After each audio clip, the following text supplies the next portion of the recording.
Es interesante este versículo, porque la paga del pecado es muerte, mas la dádiva de Dios es vida eterna en Cristo Jesús, Señor nuestro. La paga del pecado es muerte. Yo siempre he leído este verso y creo que lo he entendido como lo entendemos todos, ¿no? Que hay una consecuencia que es la muerte para el pecado. Pero hay algo más en ese verso. Cuando dice la paga del pecado es la muerte. ¿Quién lo paga? ¿Quién paga el pecado? Pues el que peca, ¿no? Pero hay algo más. Alguien pagó por el pecado. Alguien pagó. Alguien pagó para que no viniera la muerte. Gloria al Señor. Y que nos hundiera en la tragedia de la condenación eterna. Porque si morimos en pecado, la condenación eterna es real. Pero alguien pagó para que nosotros no muramos para condenación, sino para resurrección, para salvación y vida eterna. Gloria a Dios. Alguien pagó.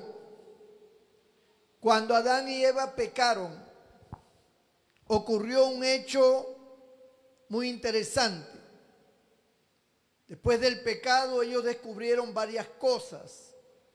Comenzaron a entender el bien y el mal, pero también sintieron vergüenza, porque ese es el efecto primero que produce el pecado, la vergüenza. Bendito el Señor.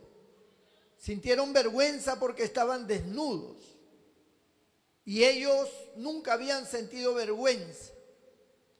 Yo siempre he creído que una luz, algo sobre ellos, una gloria, cubría a Adán y a Eva. Cuando ellos pecaron, esa gloria desaparece y se ven desnudos. Pero no se ven desnudos entre ellos, ante ellos. Eso no era lo preocupante, sino ante Dios. Y Dios hace algo que para ellos fue muy trágico, muy horrible, para vestirlos.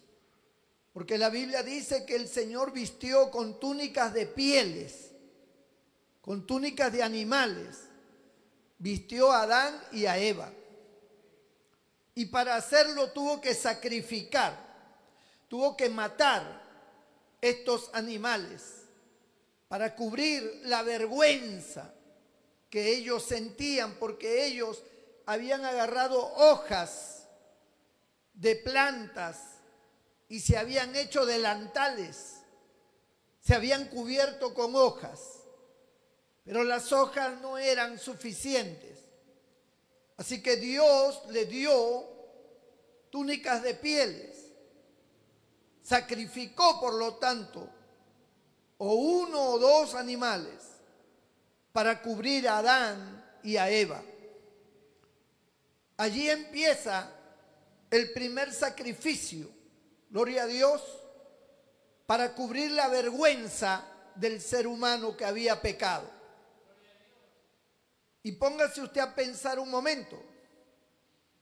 Adán y Eva, cuando Dios los pone en el huerto, en el paraíso, todo es hermoso, todo es precioso y ellos tienen un gran amor por todo lo que Dios les ha dado. Hay diferentes formas de enfocar el aprecio y el amor. Hay un amor a las cosas. Hay gente que, por ejemplo, ama su huerto, ama su casa, ama lo que tiene. No es un amor como el amor fraterno, es el aprecio, el cariño que le toma a las cosas que tiene y que están puestas de la manera que a esa persona le agrada. Entonces se goza y se siente contento por lo que tiene. Cada cosa representa algo para esa persona. Un cuadro, un jarrón, lo que sea. Algunos tienen hasta efectos sentimentales. Usted lo valora por eso, porque dice, este cuadro es de mi madre, es de mi padre. Allí está la foto de ellos. Para mí tiene un significado muy grande, puede decir usted. Allí están mis hijos, ahí están mis nietos. O ese cuadro es un paisaje que me lo regaló para mi boda fulano de tal. Y a fulano de tal le tengo un gran aprecio y por lo tanto su regalo para mí es muy preciado. Y este jarrón y cada cosa tiene una historia. Tal cosa la compré en tal lugar, me gustó desde que la vi. Y le guarda un gran aprecio, no quiere que nadie lo toque, no quiere que nadie vaya a maltratarlo. Usted aprecia las cosas que tiene, las valora. Hay una manifestación sentimental de su parte hacia las cosas. No es que usted las adora ni las idolatra, sino que es el cariño que usted le tiene por alguna razón. En segundo lugar, usted le tiene un gran afecto, un gran amor a sus mascotas, sea un perro, sea un gato, sea un loro. Usted ha llegado a apreciarle, a amarle, a querer esos animalitos. Y usted está preocupado siempre de que esos animalitos sean mimados, coman, tengan un buen lugar donde dormir y los trata como si fueran personas, como si fuera un hijo, como si fuera una criatura. Y para usted esos animalitos tienen un gran valor sentimental. Usted los quiere. Así como también queremos a las personas, a los amigos, a los hermanos, a la familia. Ahora, cuando Adán y Eva estaban en el huerto, ellos tenían ese efecto, ese aprecio, ese amor. Por lo tanto, para ellos, todos los animales a quien ellos le pusieron nombre, era de alta estima para ellos. Ellos querían a cada uno de los animales que estaban en el huerto. Jamás hubo una masacre, una muerte de un animal. Jamás hubo una herida, algo que fuera trágico. Todo era hermoso, todo era sano, todo era limpio, todo era santo, todo era agradable. Por lo tanto, para Adán y Eva, lo que significaban estos animales era muy grande. Le habían tomado mucho cariño, mucho amor a cada uno de ellos. Yo me imagino acariciando un león, un tigre o no sé, a cualquier animal. Ellos lo abrazaban, ellos lo acariciaban, ellos jugaban, ellos les amaban. Eso era lo que había en el corazón de ellos. Para ellos nunca hubo muerte.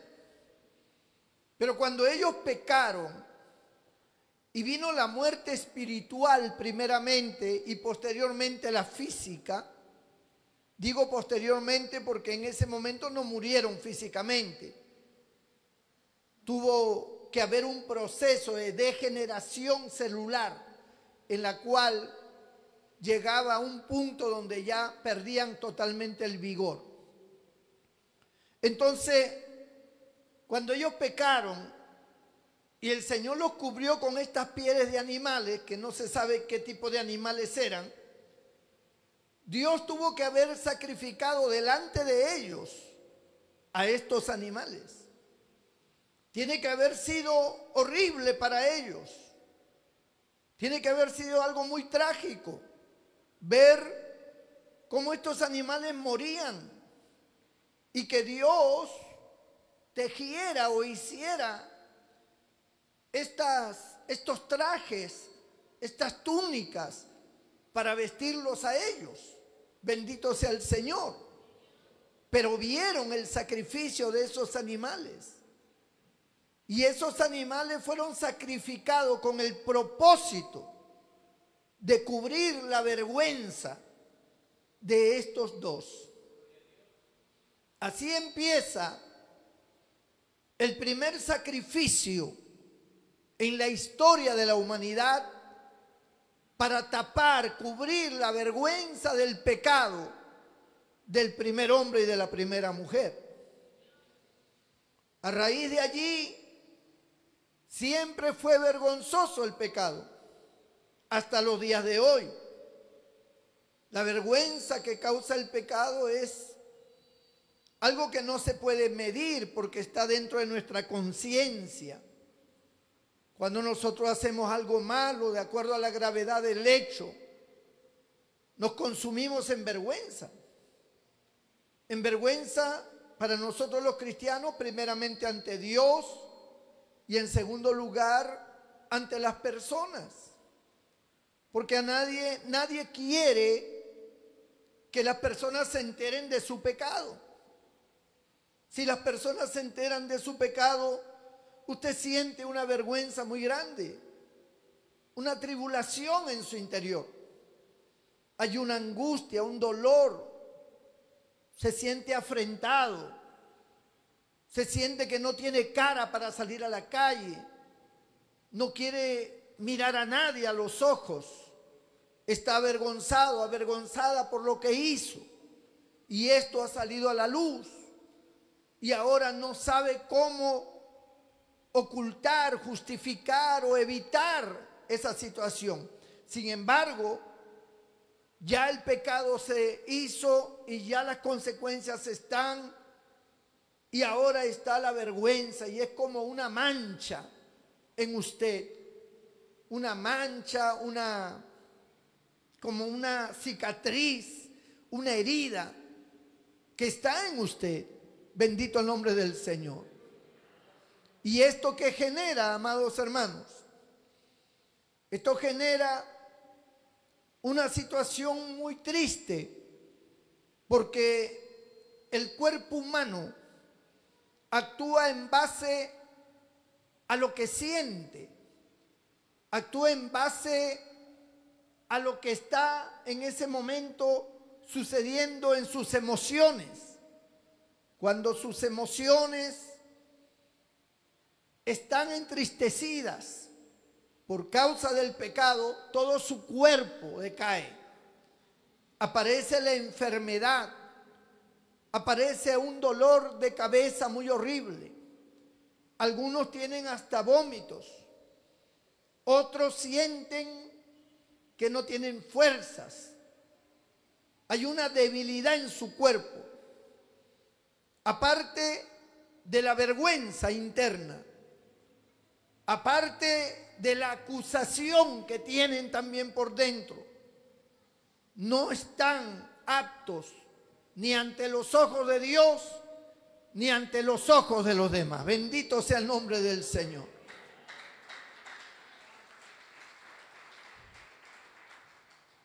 Y esto para el hombre fue lo más horrible que le podía haber pasado. Era lo más horrible, porque nadie quiere vivir con vergüenza. Nadie quiere vivir con esa condición. Pero ese es el fruto, la consecuencia del pecado. ¿Quién podía liberarle? ¿Quién podía salvarle de esa situación? ¿Quién podía perdonarle? Porque la humanidad no perdona. Ni siquiera los que están directamente afectados, podemos hablar de ellos que tienen todas las razones para poder señalar y no perdonar, sino aún personas que ni siquiera tienen que ver con el tema, tampoco te perdonan. Cuando se enteran, fulano de tal salió en los periódicos, fulana de tal salió en los periódicos haciendo esto, le encontraron aquí, le encontraron allá. La opinión pública no le perdona. Y no son ni familiares de ella, ni familiares de él. No tienen nada que ver con su vida personal. Pero basta que se ha publicado un hecho vergonzoso y toda la gente pega el grito y no le perdonan. Y entonces lo miran como lo peor, como alguien sinvergüenza, como alguien malo, como alguien despreciable. Y las personas afectadas a veces han tenido que huir hasta del país y refugiarse y vivir en otro país porque no pueden soportar la vergüenza, porque ahora su familia ha visto, ha oído, se ha enterado de situaciones personales de esta persona, de hechos malos que ha hecho, y esta persona no tiene cara para ver a su familia. Se siente destruido, se siente destruida y se siente con vergüenza. También se sienten culpables, porque eso trae el pecado, culpabilidad. La persona que peca dice: soy culpable, yo soy la razón por la cual ha pasado esto, yo soy directamente responsable, soy culpable de haber hecho estas cosas, soy el culpable de que haya pasado esto con mi familia, soy el culpable que haya pasado esto con mi hijo o con, no sé, dependiendo de lo que haya hecho. Soy el culpable de la vergüenza de mi familia, ¿no? Ahora salgo esposado, me llevan a la cárcel. Qué vergüenza para mis hijos que tenían un concepto tan alto de mí. Su papá era su héroe, su mamá era su heroína. Y ahora resulta de que lo llevan preso. Y esto es público, es una afrenta. Hay culpabilidad, hay vergüenza, hay dolor. Todo su historial se viene abajo. Lo más grande que tiene, su moral, su integridad, se viene abajo. Y esa persona se convierte en un etcétera. Ya nadie cree, ya nadie confía, ya nadie piensa bien de esa persona. Tampoco nadie se le quiere acercar, nadie quiere ser su amigo. ¿Quién quiere ser amigo de una persona mala? ¿Quién quiere ser amigo de una persona que está manchada, que todo el mundo señala? Nadie quiere ser su amigo. Bendito el Señor. Entonces, el pecado genera todas estas consecuencias terribles que muchas veces permanece por años. Y hay estados de culpa que la gente a veces no soporta y se suicidan. Se suicidan cuando se ven descubiertos y van a sufrir una consecuencia terrible, se matan. Porque no pueden soportar algo así, no pueden soportar esa vergüenza. Entonces son culpables, son señalados. Usted se imagina lo que sentía esa mujer cuando la sorprendieron en el acto mismo del adulterio en los tiempos de Jesús nuestro Señor. Ella no tenía una mala reputación, ella no era una prostituta. Era una mujer de su casa. Tal vez se enamoró. Ella nunca se imaginó que iba a ser sorprendida. Y de repente la gente entró y la vieron y la así desnuda como estaba la agarraron y la arrastraron por las calles. Ante el grito: muerte, mátenla, apedréenla. Y ella totalmente desnuda, tratando de cubrirse de los cabellos, arrastrada por la turba. enardecida por esas calles pedregosas donde seguro toda su piel se rasparía, se cortaría, siendo arrastrada ante la mirada tal vez de su propia familia que vivían ahí cerca. Cuánta vergüenza, cuánto dolor, cuánta humillación sentía esta mujer. No podía soportarlo. Era una cosa terrible.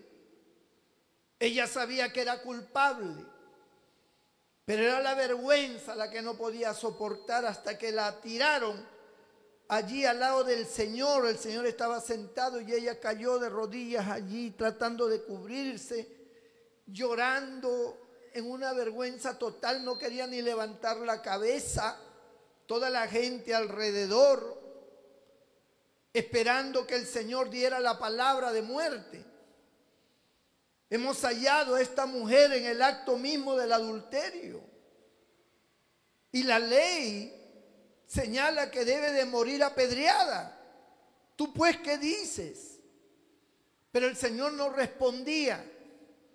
Simplemente él estaba sentado escribiendo en tierra. Le volvieron a preguntar: maestro, esta mujer ha sido hallada en el acto mismo del adulterio. La ley de Jehová dice que debe morir apedreada. ¿Tú qué dices? Fue entonces cuando el Señor levantó la cabeza, vio a la mujer, vio a la gente enardecida. Aunque el Señor ya sabía lo que estaba pasando y también sabía las intenciones de esa gente, porque ellos eran perversos en su corazón. Y el Señor dijo: si alguno de ustedes está libre de pecado, lance contra ella la primera piedra. Porque eso es lo que ellos querían escuchar, que el Señor diera la orden de apedrearla, porque querían borrar la imagen de misericordia y de amor que el Señor siempre manifestaba hacia la humanidad. Ellos querían borrar esa imagen.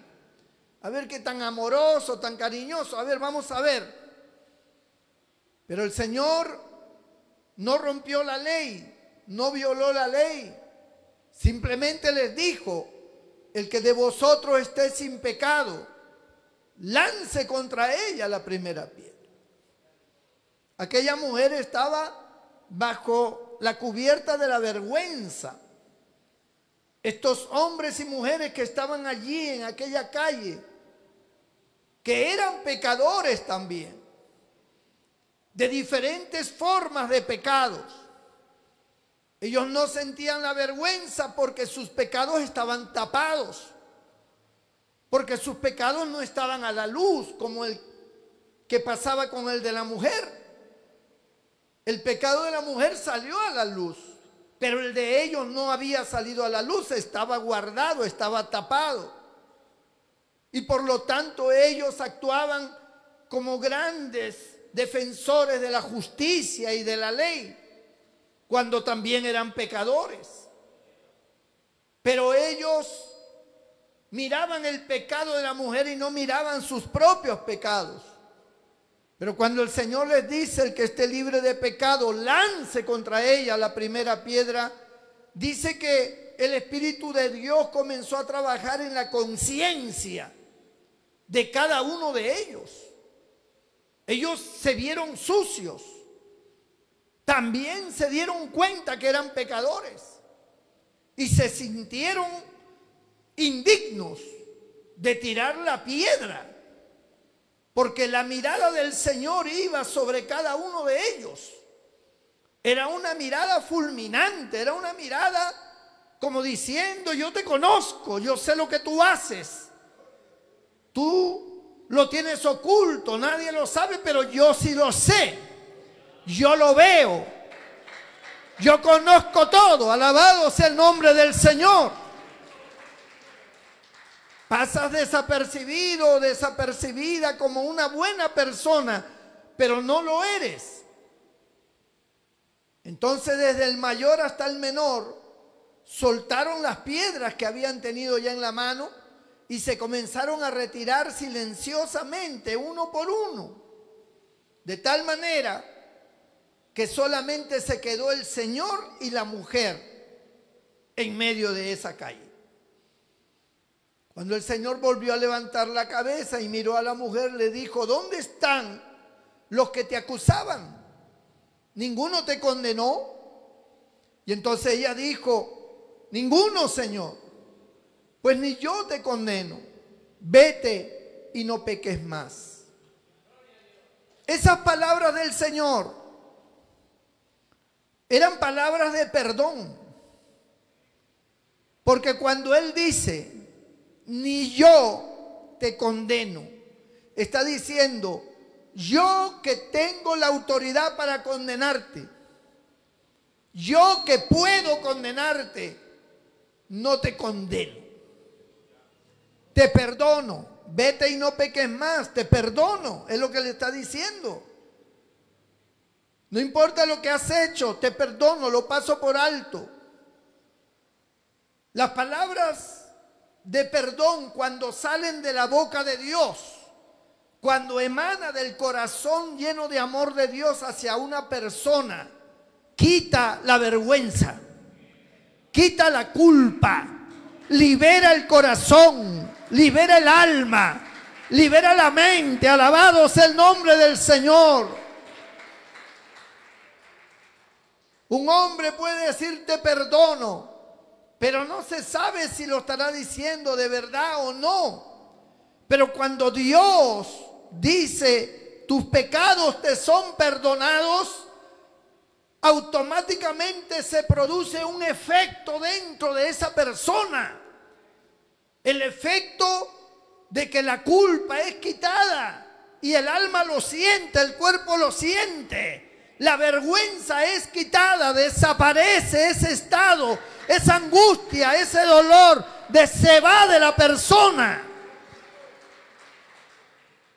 Y solamente queda la inocencia, el perdón. Ya no hay culpa. La persona se quebranta y llora porque siente el perdón, porque siente que ya está libre, que ya no tiene por qué sufrir más, ni pensar en la condenación. Ya no hay condenación para los que están en Cristo Jesús, dice la Biblia. Así que el perdón quita la culpabilidad y la vergüenza que afecta al pecador. Lo libera y lo hace, como dice la Biblia, nueva criatura. Bendito sea el Señor. El Señor planificó una forma de justificación desde el primer momento en que el hombre sintió vergüenza por sus pecados. Sintió vergüenza al verse desnudo en el huerto del Edén. El Señor justificó rápidamente esa vergüenza, cubriéndolo con túnica de pieles, sacrificando animales para cubrirlos a ellos. Un animal inocente fue sacrificado para cubrir la vergüenza de Adán y Eva. Fue el primer sacrificio, mostrando con esto el Señor de manera profética lo que iba a suceder en el futuro.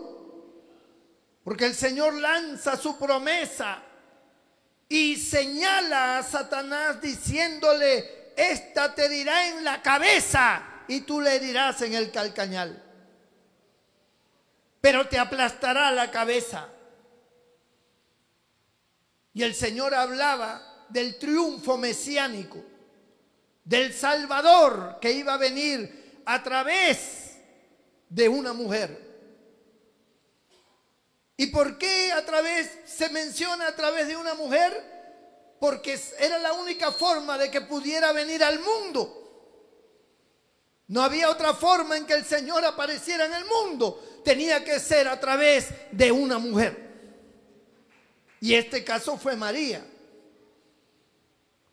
Así que la profecía estaba. Satanás sabía que eso se iba a cumplir, que un día alguien iba a vencerlo a él, que alguien iba a aplastarle la cabeza a él, el acusador de los hermanos, el que genera el pecado, el engañador, el mentiroso, el falso, iba a ser aplastado sobre alguien que iba a estar sobre él y que iba a manifestar victoria y que iba a tomar autoridad sobre él. Bendito el nombre del Señor. Y que él no iba a poder vencer. Él iba a caer derrotado. Así que no se sabía el tiempo ni cuándo. Pero mientras eso pasaba, mientras ese tiempo transcurría, Dios buscó la manera de justificar al hombre y estableció un tabernáculo rudimentario en el desierto. Estableció un templo hecho de pieles de animales, de cortinas, de cosas que no eran estables. Y allí estableció la ley de los sacrificios. Y ahora todo hombre, toda mujer, judío, hebreo, israelita, que pecaba contra Dios, que de repente se ofendía de palabras con alguien o golpeaba a alguien o le quitaba algo a alguien y luego venía la culpa y la vergüenza por lo que había hecho, entonces traía un cordero y lo llevaba ante el sacerdote y delante de él el sacerdote tomaba aquel animal y lo degollaba.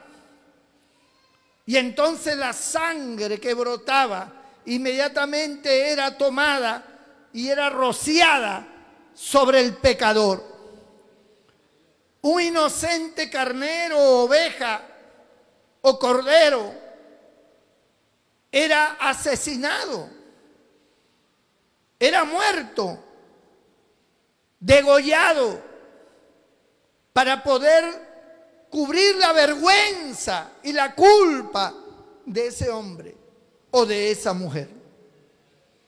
Los animales se convirtieron, ciertos animales se convirtieron en los justificadores, en los que daban su vida en favor del pecador. Los hombres entendían que el cordero, el macho cabrío, al morir, su sangre lo justificaba a ellos. Y entonces el hombre sentía que estaba perdonado y nadie lo podía señalar ya, porque esto era un acto público. Y como era un acto público, aún sus víctimas, aún aquellos con quien tuvieron el problema, podían verlo a él caminando con su cordero hacia el tabernáculo. Aquel que había hecho lo malo iba con su cordero y al ser sacrificado y al ser rociado con esa sangre, ese hombre ya podía caminar con la cabeza en alto como si nunca hubiera pecado, porque había sido justificado conforme al ritual que Dios había establecido. Y la gente afectada por él tenía que aceptar que había sido perdonado, que había sido justificado, y ya no lo podían señalar. Ya no podían decir ese es un perverso, porque había sido perdonado. Para ellos ese sacrificio representaba el borrón de todos los pecados cometidos. Una vez al año el sumo sacerdote sacrificaba un cordero de un año y llenaba una taza grande de la sangre de este animal y entraba al lugar santísimo para vaciar esa sangre sobre el propiciatorio en aquel lugar santísimo. Y esto se hacía una vez al año por toda la gente. Ya ese día nadie tenía que traer ningún animal, porque iba a haber un sacrificio general. Y la gente aceptaba ese sacrificio, aceptaba el perdón basado en ese sacrificio. Ellos lo reconocían, ellos lo aceptaban, ellos eran perdonados. Todos eran perdonados. Aun cuando ellos ni siquiera se hayan arrepentido. Pero era la ley del sacrificio. Se valoraba ese sacrificio, se reconocía ese sacrificio. Por eso ya no tenían por qué ser señalados. Si alguien señalaba a uno que había sido justificado por un cordero, tenía culpa, había sanción, porque ya no podían señalarlo. Es como alguien va a un juicio y el juez determina que es inocente. Puede que a la otra parte no le guste, pero el juez ha determinado inocencia. Y eso tienen que aceptarlo, les guste o no les guste. En ese tiempo, cuando eran sacrificados los animales, se tenía que aceptar. Era como un veredicto de perdón, de justificación, y eso se tenía que aceptar y valorar. No se podía tener en poco. Por eso la gente, una vez justificados, ya volvían como si nunca hubieran hecho nada malo. Ya era borrón y cuenta nueva. Bendito el Señor. Y todo esto era un proceso hasta que viniera el Salvador. El Salvador iba a llegar. Y cuando Él llegó, una voz se oyó en el espacio ante la multitud de gente que estaba allí. Aquel hombre que era considerado, porque era un profeta de Dios, exclamó y dijo: ¡he ahí el Cordero de Dios que quita el pecado del mundo!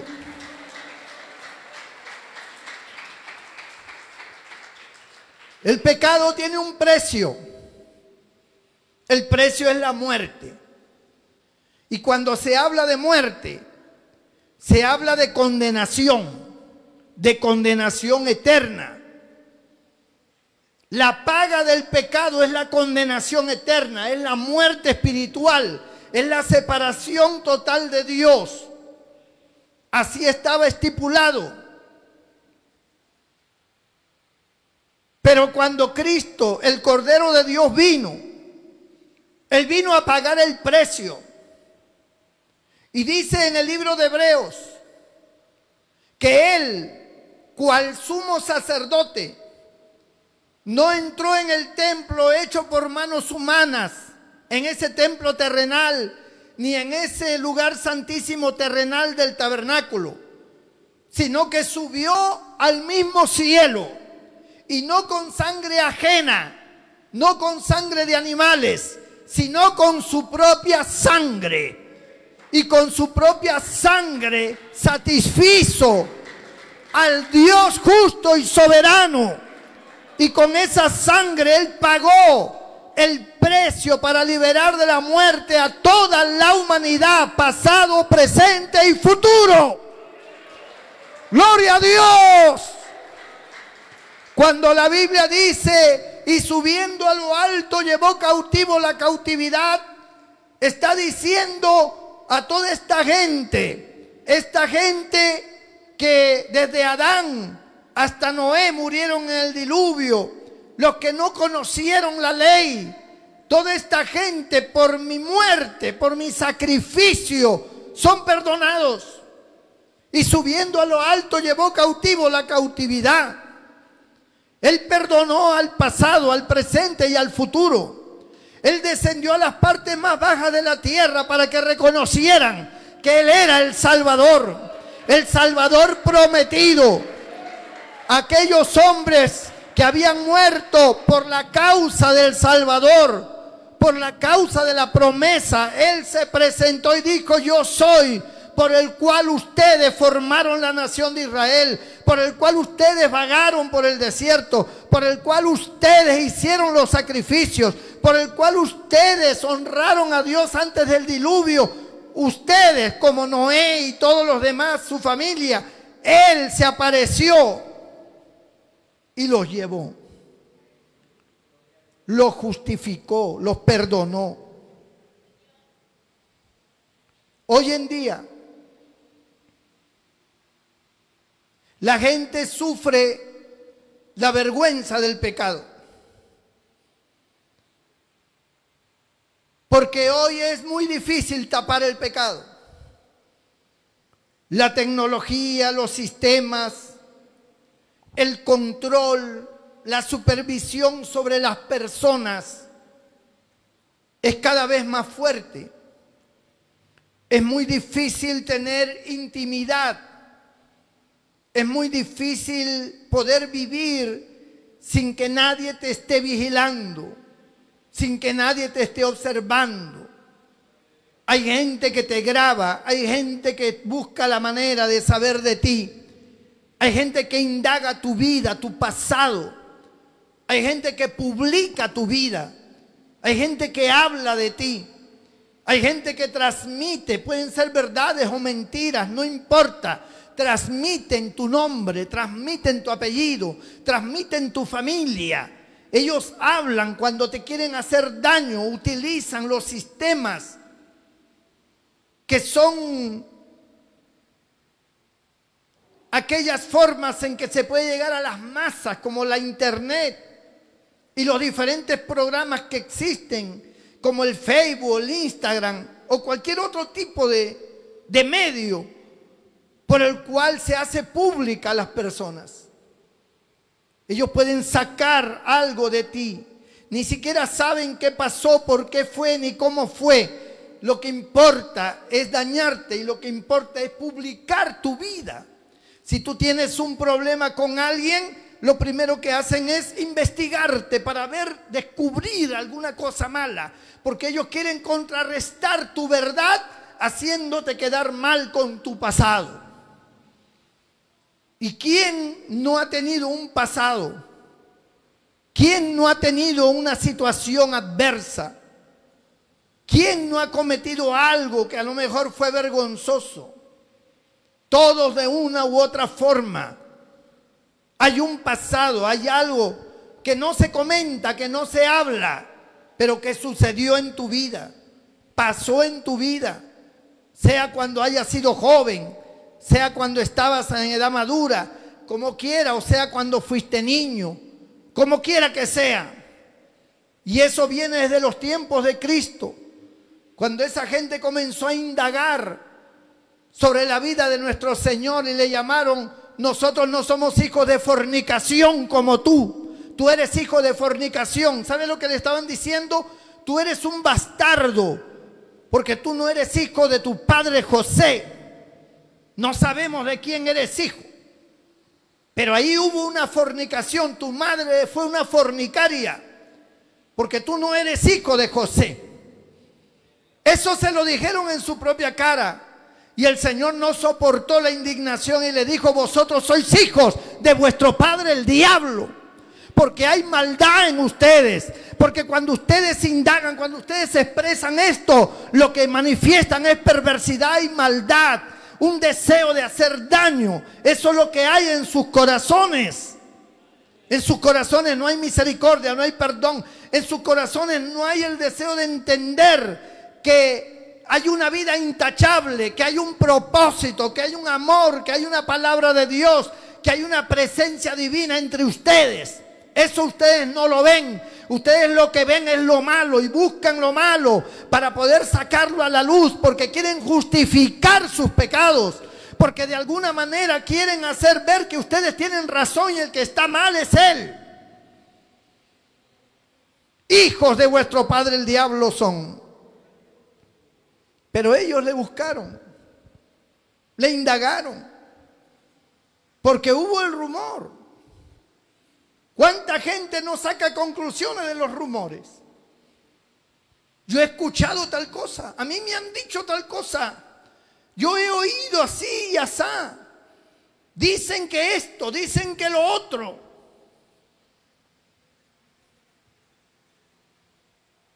La gente no lo sabe. No existe tal cosa, pero ellos piensan que sí. Porque los rumores tienen ese efecto. Tratar de manifestar algo que no saben si será cierto o no.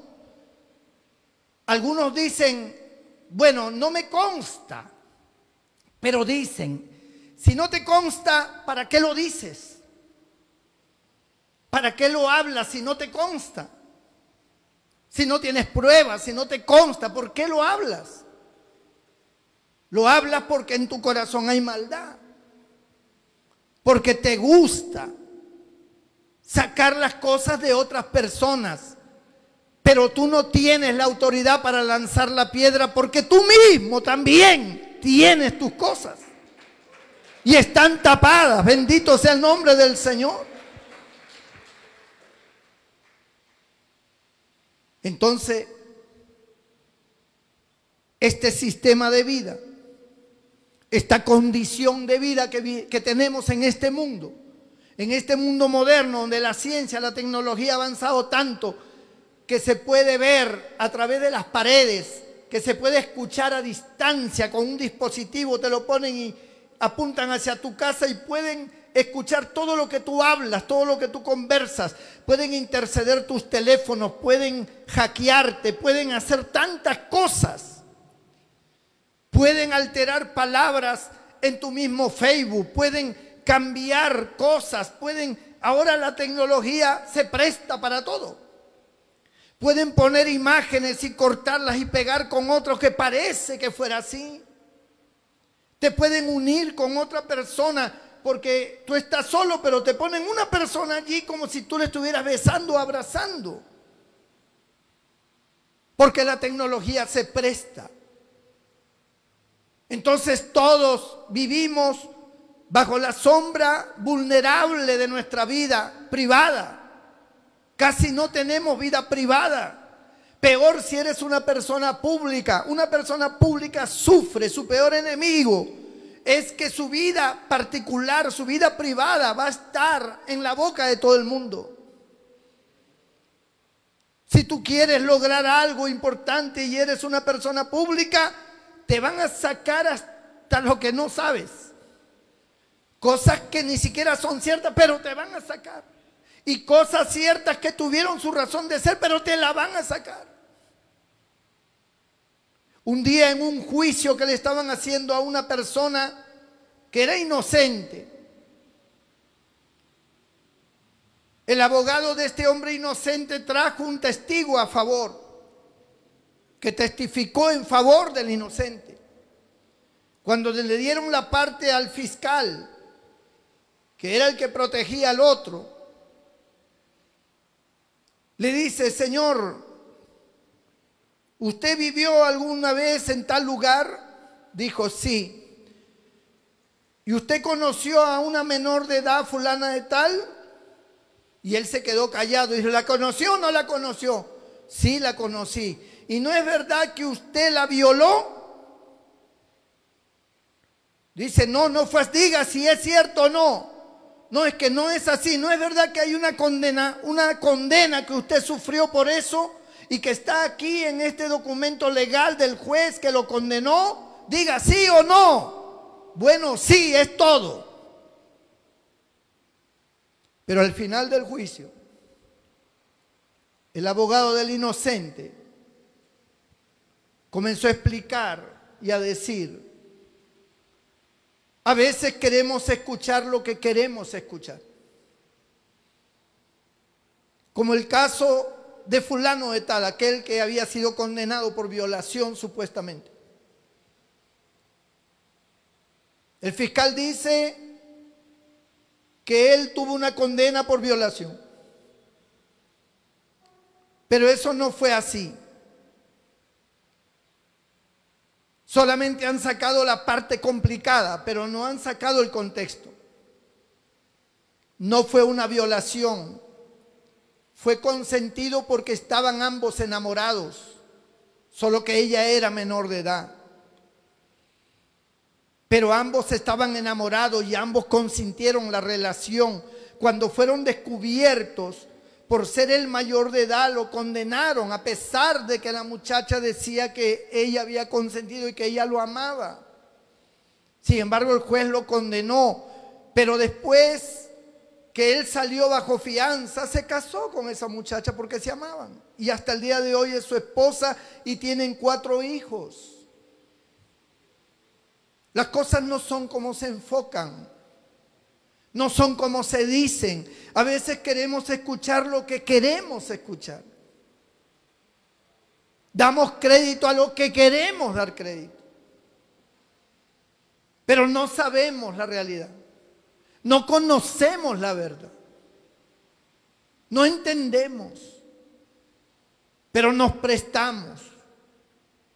Y esto lo hace gente que a veces ni siquiera tiene maldad.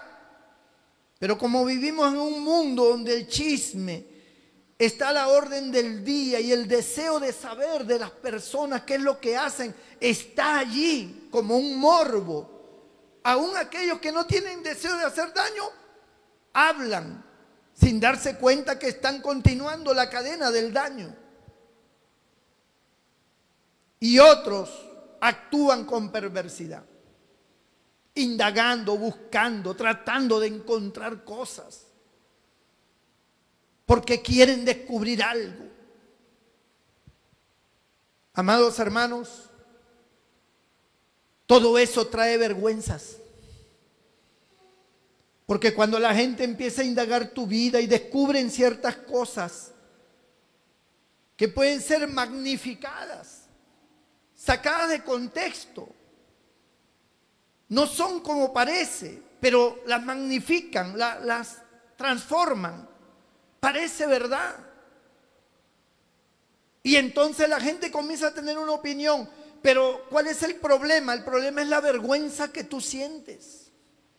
El dolor, la angustia de que tu nombre está por el piso, tu integridad por el piso, tu vida. Nadie que te ve te cree, nadie que te ve te mira de buena forma. Te ven como lo peor, te ven como lo que la gente dice que eres. Mucha gente no soporta eso. Mucha gente se sumerge en una depresión muy profunda. Otros se cortan las venas, se quitan la vida, se ahorcan, se lanzan de un edificio o se meten un tiro. Ha sido mellada su condición y no lo puede refutar por más que lo diga, por más que declare que no es así, no le creen. Y si alguno dice que le cree, está el rumor, está la sombra. Siempre le va a seguir. Siempre va a estar sobre él o sobre ella, siguiéndole como una maldición. ¿Sabe qué es lo único que puede hacer que un hombre enfrente una situación así? Primero, si es inocente, su valor de inocencia prevalece en él. Y si ha sido culpable, el perdón de Cristo. El perdón de Cristo quita la culpa y quita la vergüenza. Bendito sea el nombre del Señor. No hay cosa más extraordinaria que el perdón de Cristo. No hay cosa que satisfaga el alma saber que hemos sido perdonados. Cada campaña que se da pública, cada culto que se da, cada mensaje que llega a un pecador, lo que hace que ese hombre sea transformado es saber que es perdonado, es saber que el Señor ha borrado sus maldades, es saber que el Señor a lo profundo de la mar sepulta sus pecados y nunca más se acuerda de ellos. Alabado sea el nombre del Señor. Él quita la culpa, Él quita la vergüenza.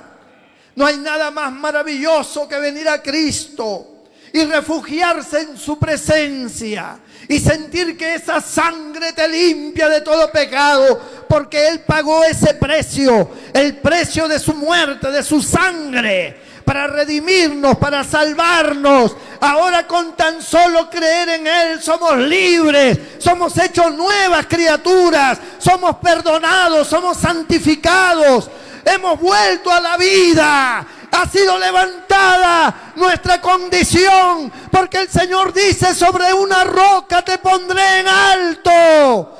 Yo daré testimonio de ti, yo hablaré por ti. No importa lo que la gente diga, no importa lo que el mundo diga, yo daré testimonio de ti, pase lo que pase. Gloria a Dios. Es el perdón del Señor. Es el amor del Señor que el diablo no puede destruir. El diablo querrá acusarte, pero ya no puede. Una vez que Cristo interviene, el diablo ya no puede, porque Dios da testimonio de ti. Mientras que el diablo busque, comienza a urgir por tu pasado y a sacar otra vez cosas que pasaron tal vez, ya no tiene efecto. Dios da testimonio de ti. Dios perdona y levanta. Él levanta al caído. Él quita la vergüenza. Él quita la culpa. Él dice: perdonado estás y nadie puede señalarte. Porque aquel que te señale habiéndote yo perdonado, tendrá que rendir cuentas ante mí. Porque aquel que te señale sabiendo que yo te he perdonado, está teniendo en poco el poder de mi sangre, el poder de mi sacrificio. Y tendrá que dar cuentas. Por eso el Señor dijo: no juzguéis para que no seáis juzgados. No condenéis para que no seáis condenados. Porque el sacrificio de Cristo quita el pecado del mundo. Nos hace nuevas personas.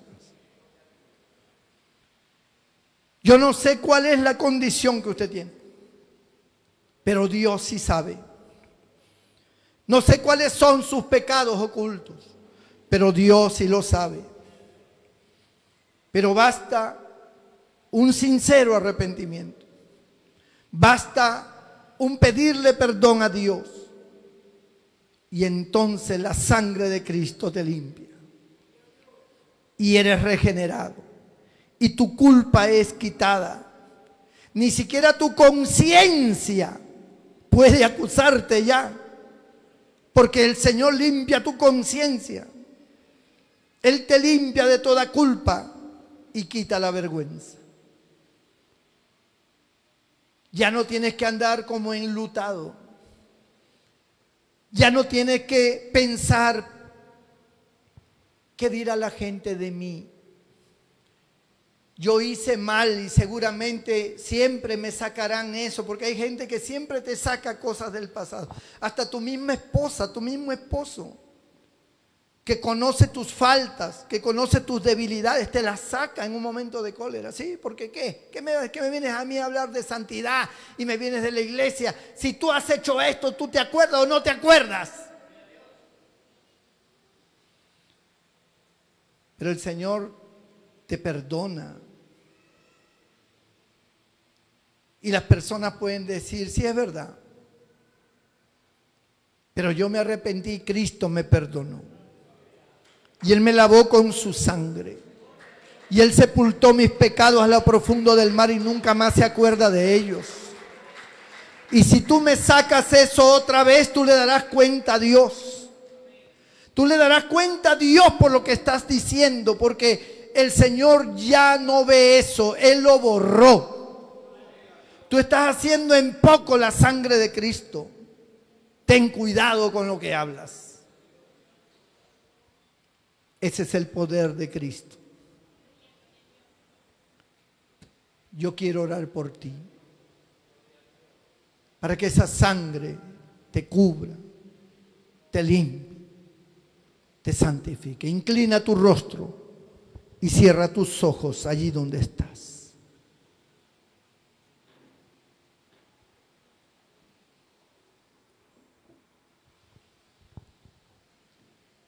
Y los que nos ven a través de las redes sociales, yo quiero decirte que hay un Cristo que perdona. Tú no tienes por qué ir al suicidio. Tú no tienes por qué vivir con esa depresión.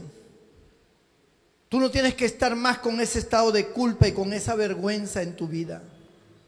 El Señor te perdona y te levanta y dará testimonio de ti, de la nueva criatura que Él va a hacer en ti. Y a los que están acá,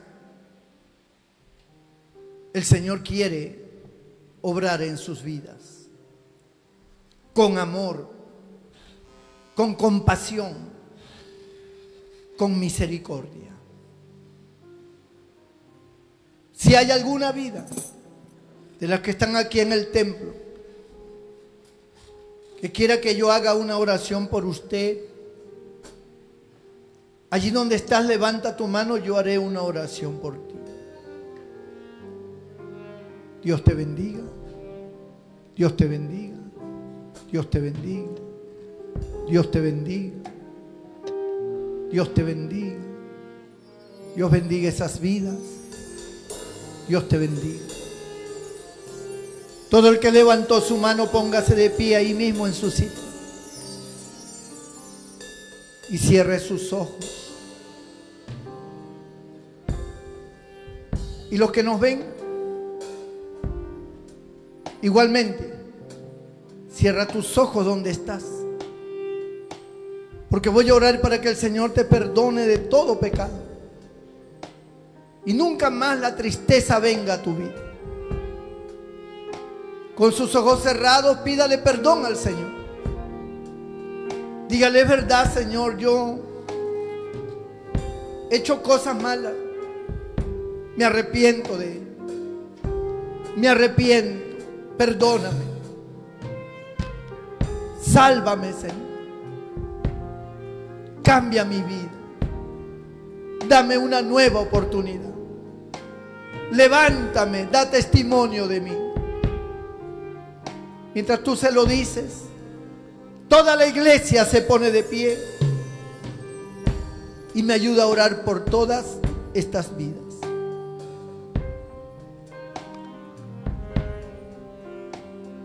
Señor nuestro Dios, nuestro Padre Celestial, tu palabra ha sido declarada bajo esa unción llena de amor para con todos los presentes aquí y todos los que están en sus casas. Señor, yo te pido que aquellos que toman conciencia de esta palabra y se humillan y te piden perdón por sus pecados, Señor, recíbelos con ese amor tan grande con el cual tú buscas a cada uno, y perdona toda iniquidad, perdona todo pecado, limpia cada corazón, santifica cada vida. A lo profundo de la mar sepulta sus pecados. No te acuerdes nunca más, como dice tu palabra, porque esa sangre preciosa que fue derramada en la cruz del Calvario a través de nuestro Señor Jesucristo fue la sangre más pura, más santa, más sublime que pudo haber sido derramada, como un cordero inmaculado. Esa sangre hoy nos limpia. Esa sangre tiene un efecto tan grande que quita la culpa, quita la vergüenza, Ya no tienes por qué vivir bajo la culpa ni la vergüenza de nada. Ahora eres nueva criatura. Ahora eres un nuevo hombre, una nueva mujer. La sangre de Cristo te limpia. La sangre de Cristo te cubre. No hay diablo que lo resista. No hay demonio que se oponga. Los demonios huyen ante la poderosa sangre de nuestro Señor. Eres libre. Eres libre por el poder de la sangre de Jesús. Hecho nueva criatura y sanado de tus enfermedades y dolencias, para gloria y honra de nuestro gran Dios maravilloso, en el nombre de Cristo. Amén y amén. Levanta tus manos y dale gracias a Dios. Dile: Señor, gracias. Gracias por tu amor, gracias por tu sangre que me limpia, me santifica, me purifica. Gracias por quitar de mí la culpa, la vergüenza. Gracias por hacer de mí una nueva criatura. Gracias, Señor. Gracias, Señor. Aleluya. Aleluya. Gloria a Dios. Maravilloso es el Señor.